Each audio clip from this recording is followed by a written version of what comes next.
Welcome back, everybody, to the Renaissance Supervision podcast. In today's episode, I will be discussing proxy warfare.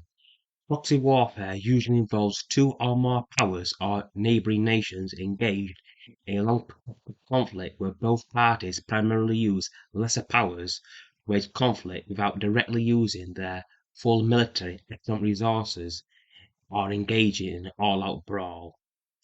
The reason why nations engage in proxy warfare is that Total War, particularly with the advent of atomic weaponry in 1945 and the destructiveness of modern warfare, makes direct great power engagement increasingly more unlikely due to the sheer costs of open warfare.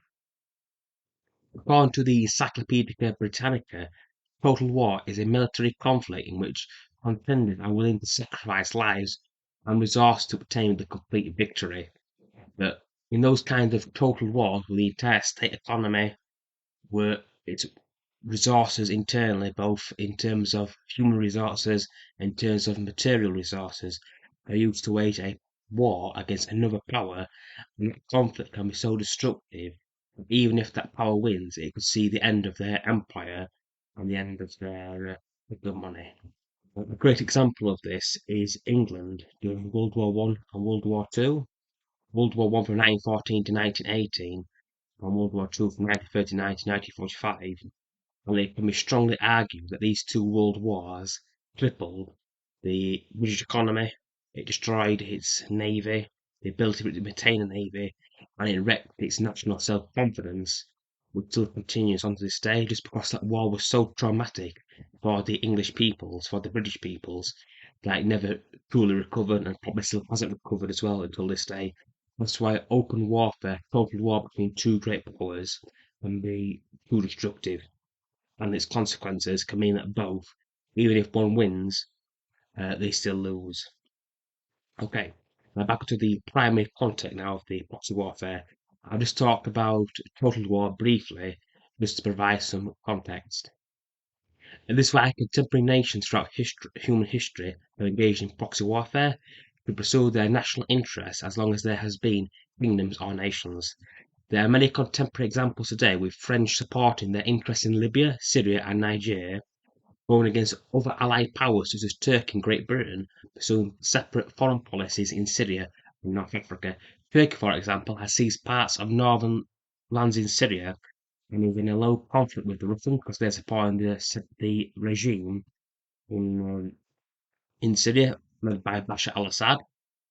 And also other NATO powers are supporting Kurdish separatists within Syria as well. That means there's a three-way conflict between Turks, its allies in the West, and the Russians, all pursuing their own interests. Proxy warfare is not always between enemy nations. It can be a great way for governments to pursue their regional and international foreign policies without severely damaging other allies' interests around the globe. The next part I'll be discussing proxy warfare before 1900. A great way that proxy warfare works, ideally, is that it drains the resources of a nation's enemy and their ability to fight, or gets them involved in lesser conflicts, but not with the primary enemy or primary power they are engaged in order to drain their treasury. A great example of this is during the Hundred Years' War, which was fought between England and France from 1337 to 1453 over control over the French crown and the Kingdom of France. During this conflict, several proxy wars were fought. One was in Brittany, the War of the Brittany Succession from 1341 to 1365. This is where the English and French crowns had different candidates for the throne of the Dukedom of Brittany, which was also technically a fief and also semi-independent of the French crown. That was why both these powers were engaged in that low-level conflict. Another great example of proxy warfare was during the 1366 to 1367 campaign, where the English Pedro the Cruel on the throne of Castile. That was a great example of proxy warfare because the French king Charles V of France, called Charles the Wise, he got the English involved into that conflict by supporting the new king of Castile. The reason why proxy warfare was far more successful for the French and the English, well, more for the French than the English during the Hundred Years' War, because England had a population between 3 million to 5.5 million, compared to France's population between 14 and 25 million. The reason why these numbers vary is due to the Black Death in the 1340s and 1350s, which halved their population in half, and it killed between a third to half of these peoples in England and France, and different parts of France, particularly the urban centres, were more affected than the rural areas. Okay. After Edward the Black Prince defeated King John of France, who ruled from 1350 to 1364 in the Battle of Poitiers, 1356, so it led to the capture of the King of France and his youngest son Philip the Good, who will be the first of the cadet branch of House Valois, of Valois-Burgundy. This victory led to England and the Plantagenet dynasty assuming control over the Dukedom of Aquitaine and most of southern France for at least a decade. English success were reversed by Charles V, who reigned from 1364 to 1380, called the Wise. His strategy for defeating the English, because again, the English at this time they controlled a big chunk of southern France, southern and eastern France, and this was to be the war in Bastille. The English won this war. They put the new candidate on the throne, but he was killed by his own half brother. And due to this intervention, the Principality of Aquitaine, which was the fief of Edward III's eldest son and ally, Edward of Woodstock, was in over 200,000 pounds in debt. And by the end of Edward III's reign in 1337, his eldest son died in 1376, partly due to illness which he believed that he caught whilst he was campaigning in Castile in the late 1360s. Some historians believe it could have been cancer as well, or some other ailment. But by the time Edward died, the crown was over £400,000 in debt, and England wouldn't engage in a all-out war with France until the reign of Henry V, when he became king from 1413 to 1422. Again, the Hundred Years' War is a great example of where the English they were financially not as rich as the French crown. They had better armies, they had better ways of fighting, better methods, but the French won them basically by outspending them, had more money, had more resources, and what they did, they successfully drained the English treasury. That's why there was a pause in the Hundred Years' War between 1377 to 1413 because the English crown was financially exhausted, and then descended into civil conflicts and civil war due to the failures of King Richard II, who reigned from 1377 till he was deposed in 1399 by his cousin Henry Bolingbroke, who became England's first Lancastrian king, the cadet house of the House Plantagenet. Again, this is a good example of basically where great powers use lesser powers in order to drain the resources of their chief rival, and the French have been doing that to England for quite some time. During the reigns of Henry II from 1154 until 1189, the French often used the Kingdom of Scotland to drain England's resources and keep the King of England distracted in multiple conflicts in France and in the British Isles. And again, the French used this tactic again in the Anglo-English War of 1294 to 1298, where the King of France, Philip IV at the time, who reigned from 1285 to 1314, used the Kingdom of Scotland again to get England involved in a proxy war, that way the English could not involve themselves in domestic French affairs. Okay, another example now is from the end of the Hundred Years' War, and the Wars of the Roses from 1455 to 1487. The Children's War, or the Wars of the Roses, were a great example of a proxy warfare conflict where foreign powers would intervene in other nations' internal strife to influence their foreign policies to ensure the enemy is focused on internal concerns. For the English King of France, Charles VII of France, called the Victorious, ruled from 1422 to 1461. He was the victor of the Hundred Years' War, and his son Louis the Spider, or Louis the Universal Spider, who ruled from 1461 to 1483, different candidates for control of the English crown to keep England in a state of civil war. The British monarchy had other great powers engaged in this kind of behaviour to keep their enemies weak and avoid protracted wars. Had it been for the Wars of the Roses and the madness of King Henry VI of France, Henry VI of England, my apologies, then the conflict between England and France would have continued much longer. The conflict finally ended when the Regency Council of Charles VIII of France used Henry Tudor, who was very much a creature of Louis the Spider, as a means to destabilise the English crown, with its success at the Battle of Bosworth Field in 1485, primarily due to French pikemen who were provided to the King of England, Henry Tudor, Henry VII, who would become king, and those same French pikemen were also used successfully by killing the last male of the House Valois Burgundy in 1477, and it was called Charles the Bold, who killed off that male line of the Valois dynasty because there was also rivals amongst the English at this time, the same way that the French at the Stuart dynasty and at a different House of York, House of Lancaster candidates for the English crown. The English, in turn, throughout the latter stage of the Hundred Years' War, supported the House of Valois Burgundy. That was a cadet house of the Valois dynasty, and they supported John the Fearless. The next part of this topic on proxy warfare, I will be discussing the war between England and France, primarily in the 18th century. From the late 17th until the early 19th century, England and France became embroiled in a second Hundred Years' War, or the Third Hundred Years' War, depending on which historians you listen to. This new conflict was sparked with the removal of King James II of England from the English throne. His removal happened during the Glorious Revolution of 1688 to 1689.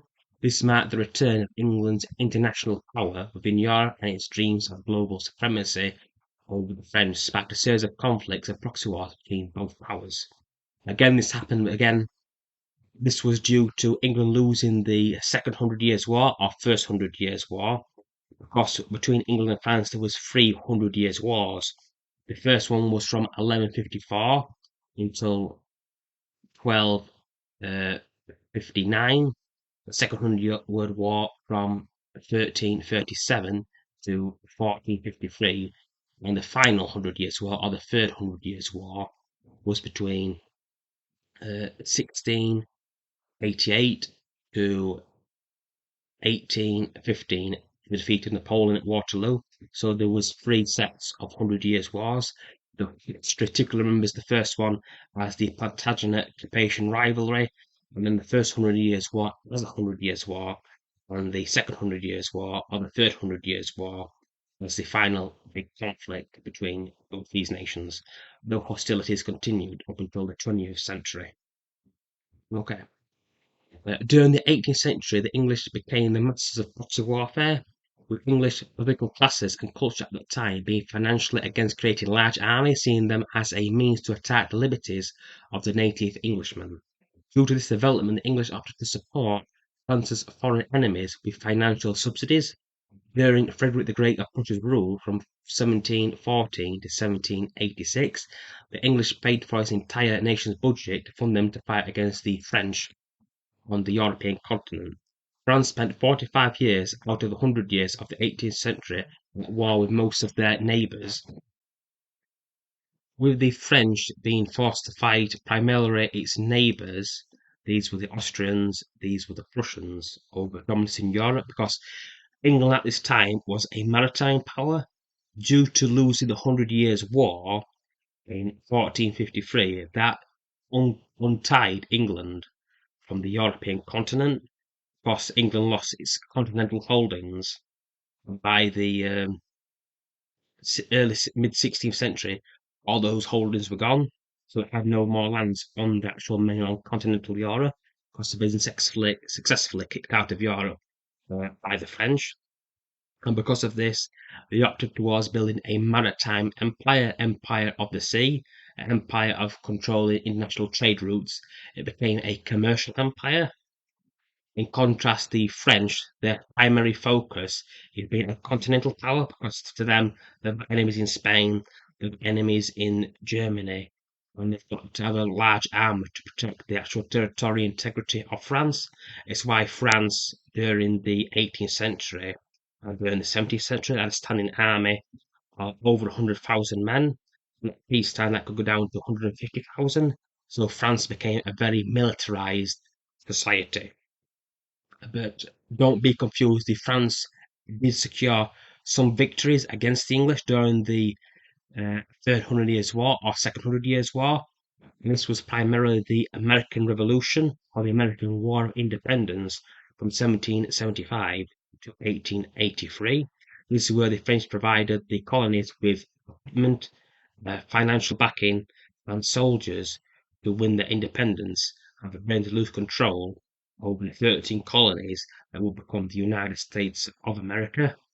This scenario is repeated over and over again throughout human history, where a great power gets embroiled in a foreign war or a civil conflict, and its foreign enemies act the enemies of that nation, so that way they lose territory, they lose resources, and lose prestige.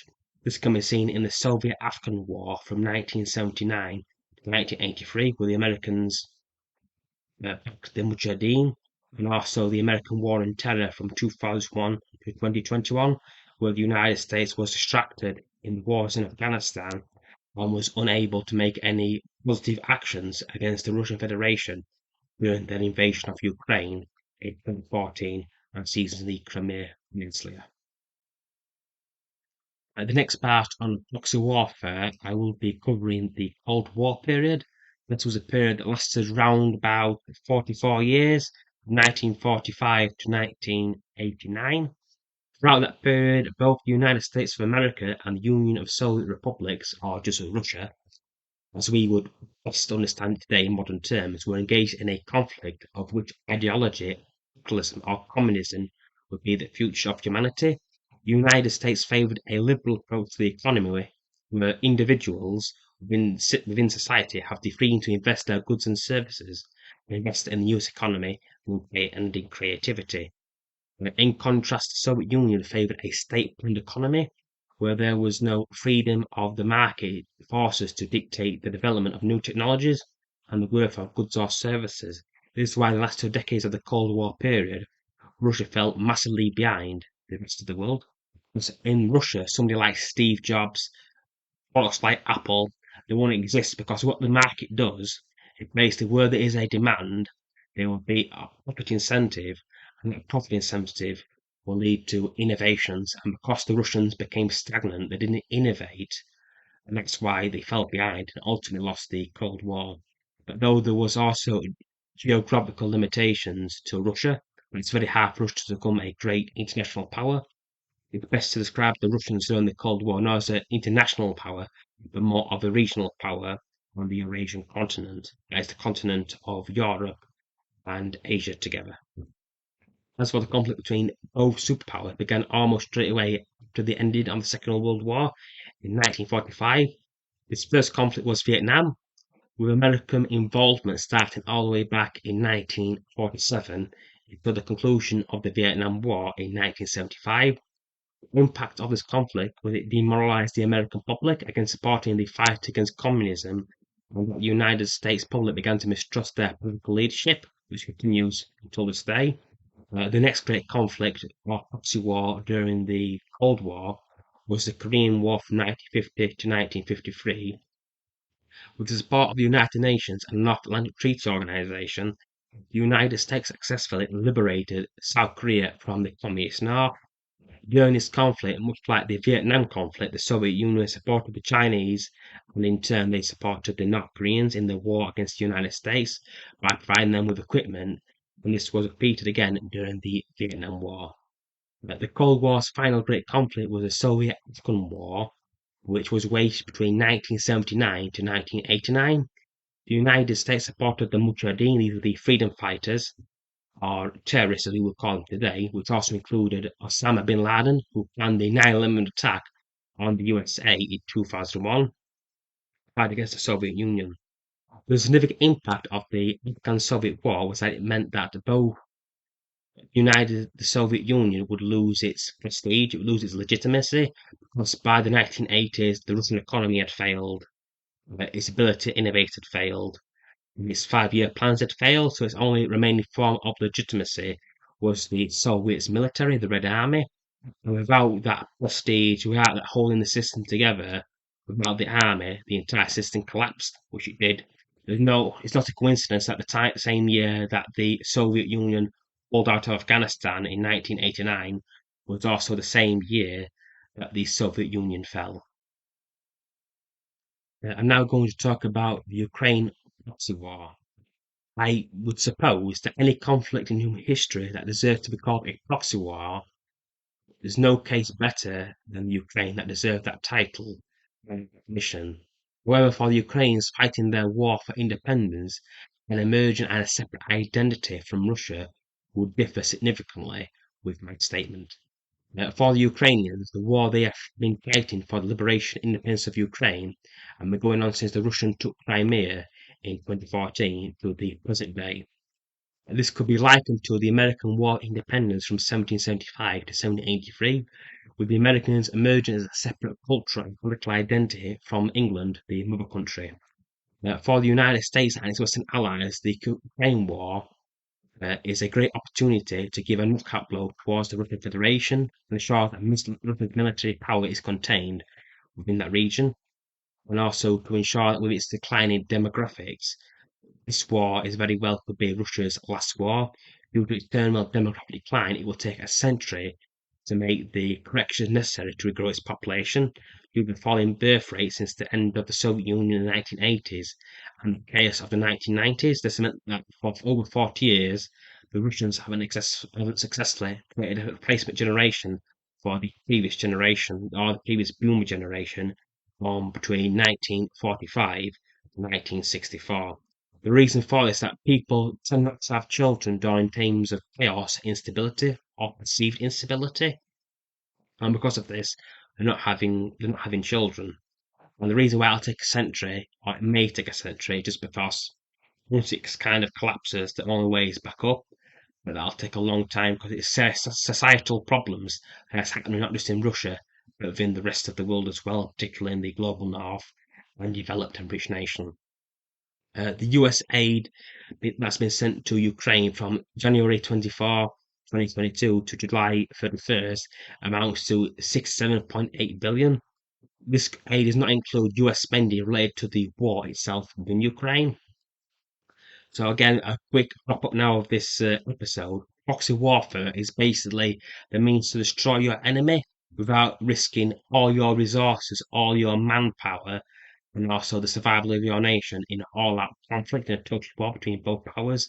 What it is, it's a means to drain your enemy's resources, mean to remove their abilities to actually fight a war by getting them involved in other conflicts.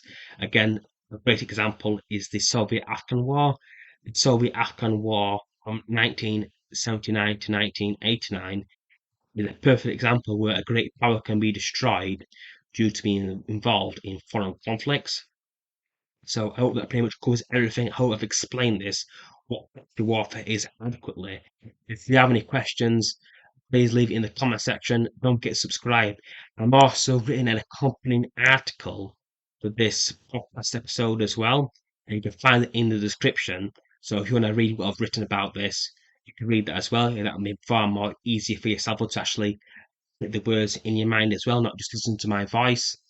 I hope you enjoyed this episode. I wish you a great start to your week, and please take care and peace out.